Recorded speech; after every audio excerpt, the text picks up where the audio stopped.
Kamusta ka, Via? Anong nilagay mo dito? Kung anong ginawa mo sa anak ko, yan din ang mangyayari sa'yo. Saan ako? Ayan! Isang kidney lang ang kukunin nila. Nang sa ganon, mabubuhay ka pa nun. Baka kung ano pang gawin niya kay Mommy Via. Kilala ko ang nanay mo. Kahit na galit yun, lagi naman nasa wasto pa rin siyang pag-iisip. Fake yung dugo. Parang food coloring lang eh. Di ba ginawa mo rin naman yan sa akin dati? Pinaglaruan mo din ako. Hindi ako papayag! Hindi ako makapapayag! Hindi! Ipangako niyo po sa akin na wala nang masasaktan. Na wala nang mangyayaring gulo. May isang bagay pa tayong dapat harapin. Ano po yun? Ang kasalanan ng daddy mo.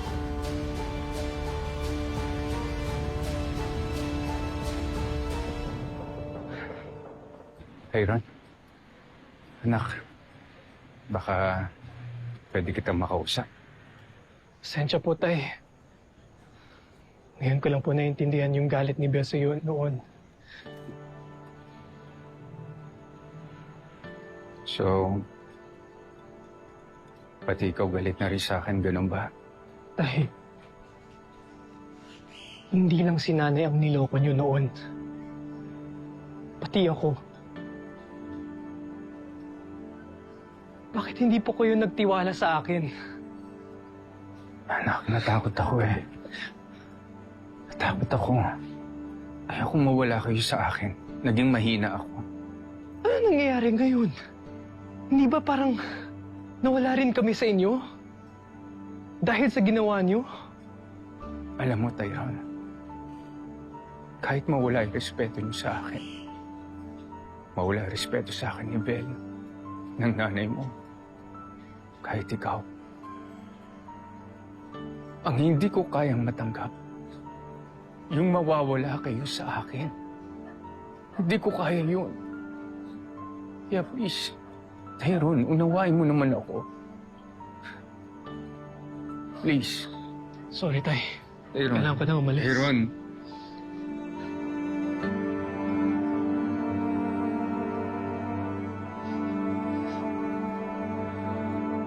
Hindi ako titigil hanggat hindi ko nagagantihan yung babaeng yun. Kaya pala wala akong mahanap na kidnapper kasi nauna na si Rosel. Gaga ka? Huwag mo nga gawing joke yung nangyari sa akin. Bakit hindi ba malaking joke yung nangyari? Buti nga hindi ka sinaktan eh. Dinukot ka lang saglit. Kahit pa. She humiliated me. Halos maihi ako sa takot, ha? Can you imagine that? Anong gagawin natin? Mas powerful na si Rosel. Mas may pera. May kausap na akong buyer ng bahay na to. Kapag nabayaran na ako, magkakaroon na ako ng milyones para gantihan yung babaeng yun. Okay. Mas may linaw na. Pero anong plano? Hindi na natin kailangang kidnapin ng mga anak ni Rosel for ransom. We will just destroy them immediately. Mukhang mas promising yan ah. Mukhang gigil ka na. Sana kasi pinatay na lang ako ni Rosel when she had a chance. Dahil ngayon, mas pinatindi niya lang yung galit ko. Pagbabayaran niya ng mahal yung ginawa niya sa akin. Isinusumpa ko.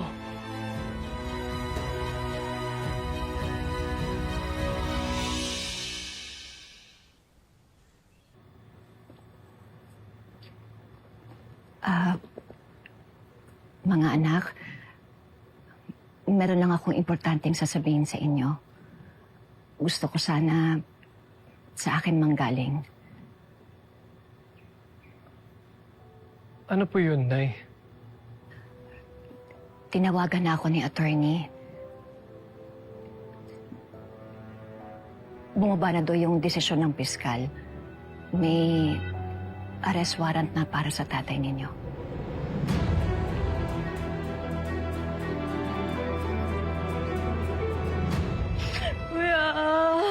I'll be fine. Huwag mag-alala. I'll be okay. Ayaw ko makulong ka, kuya. Wala na tayong magagawa.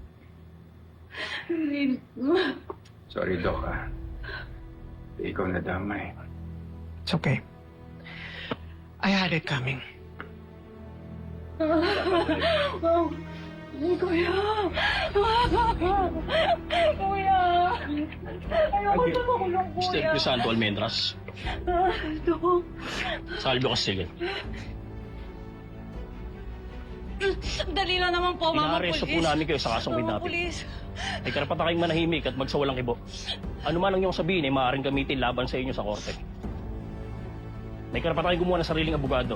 At kung wala kayong kakayahan, ang gobyerno magbibigay nito sa inyo. Naiintindihan niyo ba ang mga karapatang ito? Ay, kuya. Mama Police, pakiusap mo naman po. Sumama na ho kayo sa akin. Kuya! Kuya, sandali lang!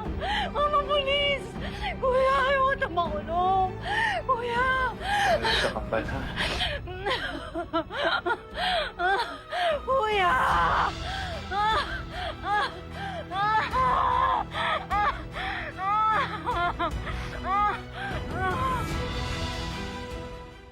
Kanang kamay, unang daliri.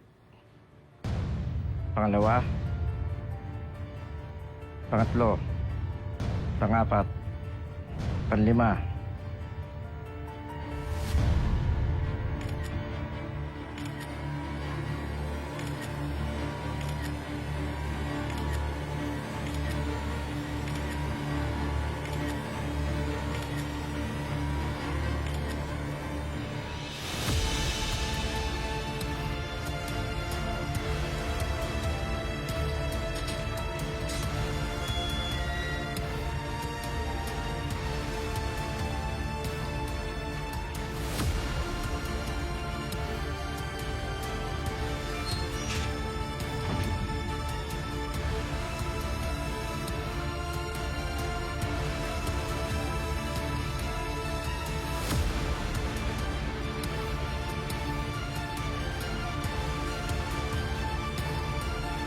Nakakita ang judge ng probable cause. Kaya kayo inaresto. Now, under the law, non-bailable ang kidnapping pag malakas ang ebidensya ng prosecution. Pero hindi ibig sabihin automatic na hindi kayo makapag-bail. Magpa-file tayo ng petition for bail. Magkakaroon ng bail hearing. And from there, magde-decide ang judge kung papayagan niya kayong makapagpiyansa. Attorney, isa lang naman pakiusap ko sa inyo eh. Gawin ninyo lahat. Huwag lang makulong si Doc. Wala siyang kinalaman. Hindi dapat siya makulong. Hindi siya dapat nandito. Okay lang ako, pare. Huwag mo ko intindihin. Pati lisensya mo sa pagiging doktor na damay. Nag-file si Rosel ng administrative complaint sa PRC. Kaya gagawan ko ng paraan. Ilalaban natin to. Tama ka, attorney. Gawin mo ang lahat ng magagawa mo. Dahil mahihirapan kang gibain ang kaso namin. Rosel, please, nakikiusap ako sa'yo. Please. Huwag mong idamay si Doc Salvio. May pamilya siya, may anak. Please lang. Sana, naisip mo yan nung niloko niyo ako. Chris, mahigit 20 taon. Tapos nung nalaman ko yung katotohanan na buhay pala yung anak ko, tinago niyo pa rin sa akin. Kaya dapat lang na makulong kayo. Rosel, bakit ganyan ka? Parang ang tigas ng puso mo. Baka gusto mong ibalik ko sa'yo yung tanong, Chris. Bakit nagawa mo to sa akin? Bakit ninakaw mo yung anak ko? Dahil gusto kong ma-experience maging ama. Ayaw mong ipakilala sa akin ang anak natin. Ikaw ang unang nagdamot. Yan ang sagot mo? Tama ba yung katwiran mo, Chris? Sisiguraduhin kong hinding-hindi kayo makakalabas dito. Gagawin ko ang lahat para mapurusahan kayo. Magdusa kayo sa impyerno.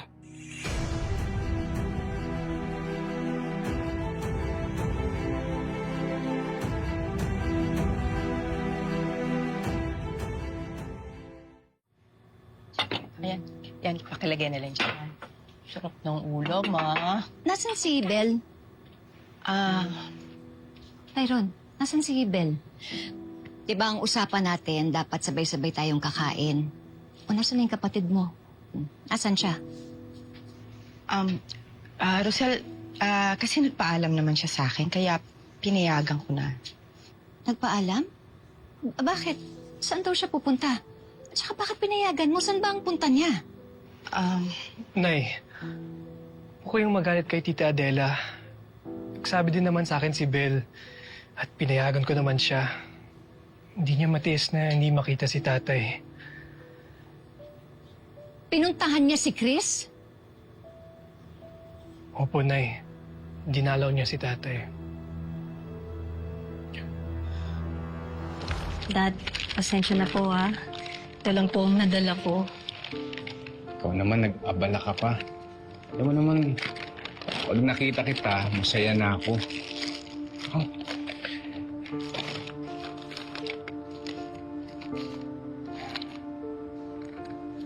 Pero salamat ha. Hindi mo ko tinalikuran. Dad, mahal pa rin kita. Tsaka, hindi ko gustong makulong kayo. Alam ba ng nanay mo na nandito ka? Hindi naman po siya papayag eh. Tsaka, gusto po niya na putulin po namin ni Tyrone lahat ng connections namin sa iyo. Alam ko naman punong-puno ng galit ang nanay mo sa akin. Pero Bel, please pangako mo sa akin, hinding-hindi ka magagalit sa nanay mo, ha? Hindi po, Dad. Hindi ko pong magagawang magalit kay nanay. Alam ko naman po, in time, maghihil naman ang puso niya eh. Pero Dad, pinapangako po sa inyo na pakikiusapan ko na lang po si nanay. Tutulungan kitang mapatawad niya.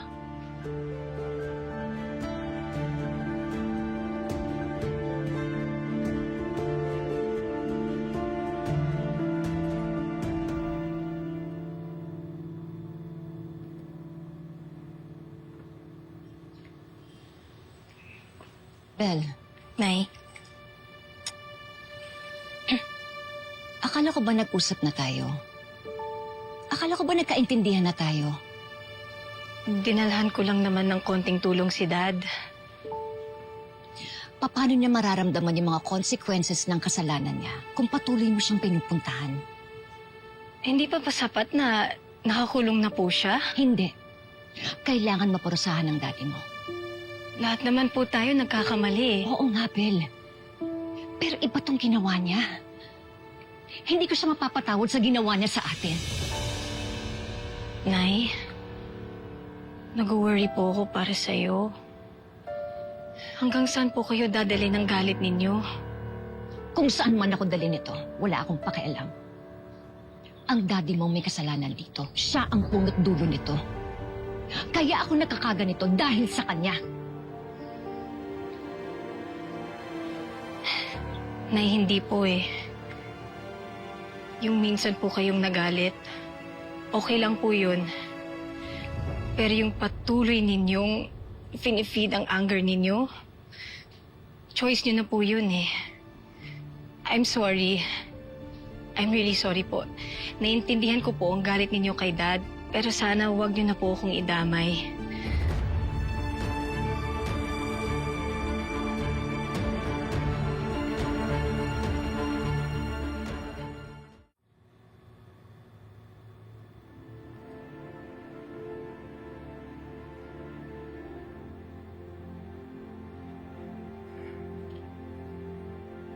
Bel, ayos ka lang? Hindi ko gustong sagutin si Nanay. Sasaktan din ako eh. Naiintindihan kita. Kung alam mo lang, Tyrone, nahahati talaga ang puso ko. Gusto kong intindihin ang galit ni nanay. Pero nakakaawa rin ang kalagayan ni dad sa kulungan. Nakakaawa siya. Alam ko naman yun, Bel. Mahal ko pa rin naman ang tatay natin. Kahit nagkamali siya. Ayan ang gagawin natin. Naiipit na tayo. Hindi ko rin alam, Bel. Hanggang kailan kaya magmamatigas si nanay? Hanggang kailan kaya siya magagalit?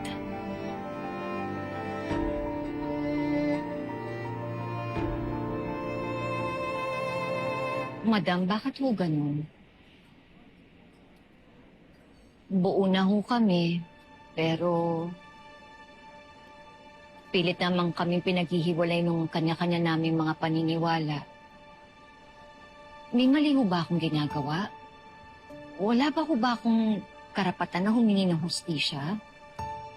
Rosel, lahat ng karapatan nasa iyo.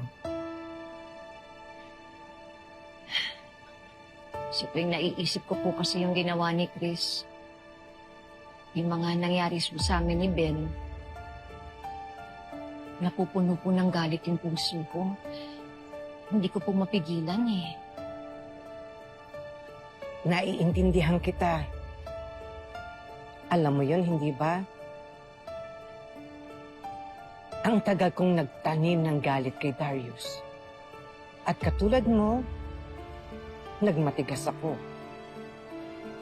Hanggang sa mamatay ang kapatid ko. Hindi niya nakuha yung pagpapatawad na hinihingi niya sa akin.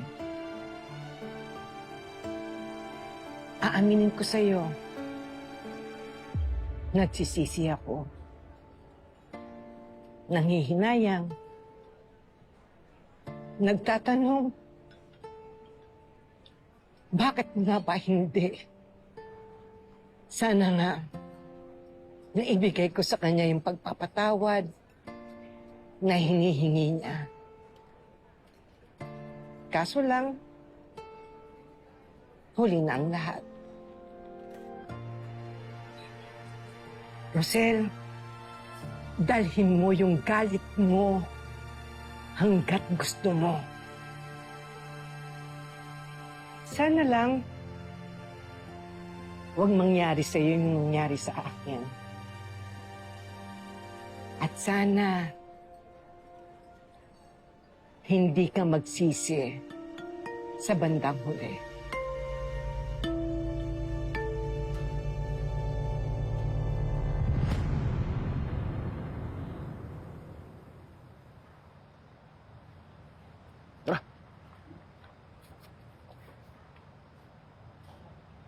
Hoy! Hoy! Bangon! Tayo!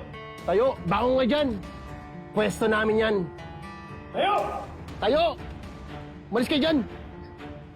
Nauna na kami dito! Anong nauna?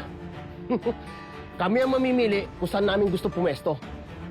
At sa tagal-tagal namin dito, pabalik-balik na kami. Umalis ka na dyan. Alis! Alis! Pwesto namin yan eh. Tagal na.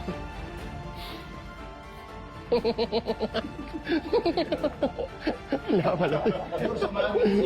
Sabo! Papalangin na! Alam nyo, hindi tama yung ginagawa ninyo eh. Alam nyo, patas-patas lang tayo dito eh. Pareho tayong nakakulong. Baka pwede naman kahit konting respeto lang. Uy! Respeto! Mayor, bigyan mo ng respeto yan! Ito mo yung respeto!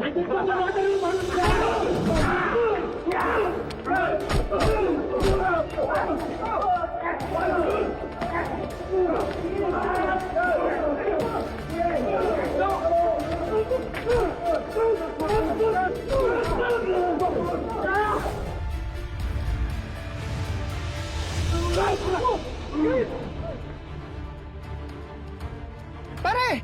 Chris! Chris! Ah! Pare! Warden! Pare! Pare! Warden! Pare! Chris! Chris! Warden! Pare, kapit lang! Kapit lang! Kuha tayong tulong. Warden! Tulong! Warden! Pare! Anak po kami ni Chris Almendras. Dadalaw po sana kami. Chris Almendras. Wait lang po ah.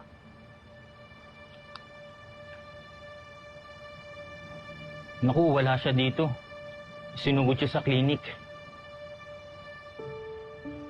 Bakit po? Na-aksidente yung tatay niyo.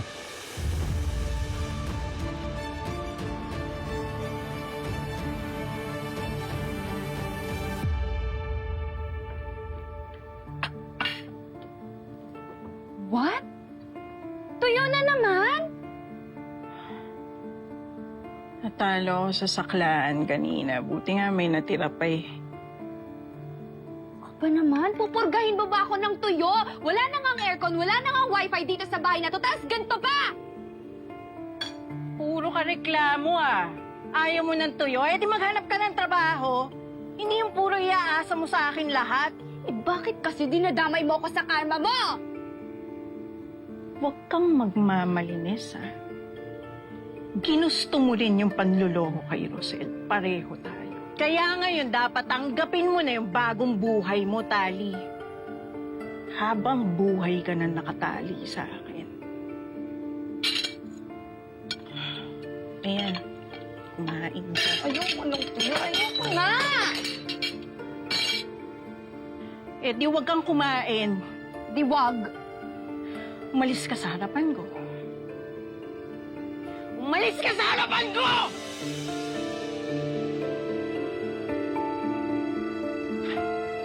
Dad, Tay, Teka, salamat at nabisita niyo ako. hindi dapat nangyari sa'yo to, Dad.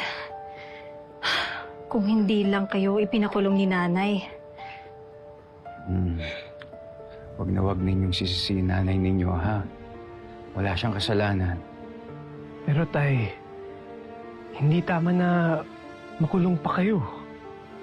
Pabayaan niyo na ako. Tanggap ko na kung anong mangyayari sa akin. Basta ang request ko lang sa inyo, huwag na huwag kayong magagalit sa nanay ninyo, ha? Basta lagi ninyong tatandaan, mahal na mahal ko kayong dalawa. At huwag na huwag niyong pababayaan ang nanay ninyo, ha?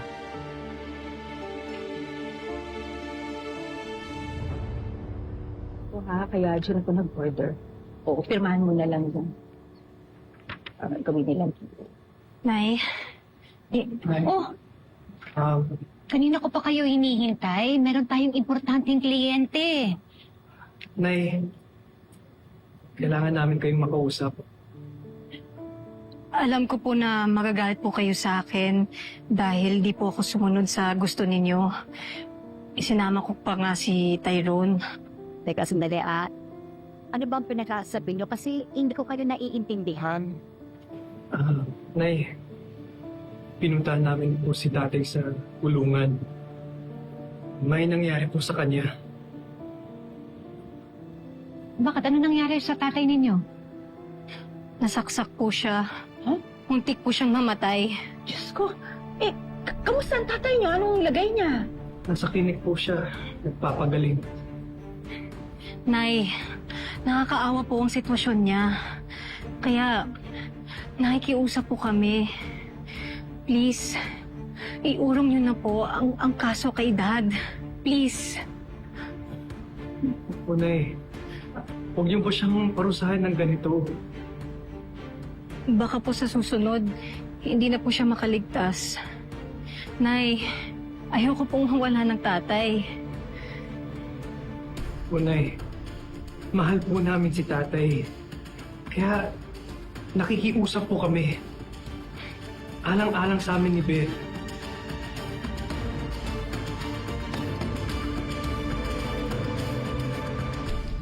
Bakit bigla na lang po siya umalis? Bakit hindi man lang po siya nagpaalam sa amin ni Tyrone? Ayaw na raw niya makabigat sa inyong magkapatid. Pupuntahan namin siya. Kakausapin namin siya. Hindi po pwede mawala siya sa buhay namin ni Tyrone. Kailangan lumabas na parang malaking aksidente ang pagkamatay nila. Gawan niyo ng paraan. Araglado, boss. Hindi to tama. Oo, gusto ko makita si Dad. Pero hindi ko kayang magsinungaling kay Nanay. Baka gusto mong kumita ng extra. Para sa pamilya mo. Babayara ta kahit magkano. Bakit talaga pinapalitan yung gulong? Di ba ayos pa? Oo nga, no. Duda ako sa mga pagmumukha nitong lalaki mo. Hello? Mga anak ko? Ano nangyari sa mga anak ko?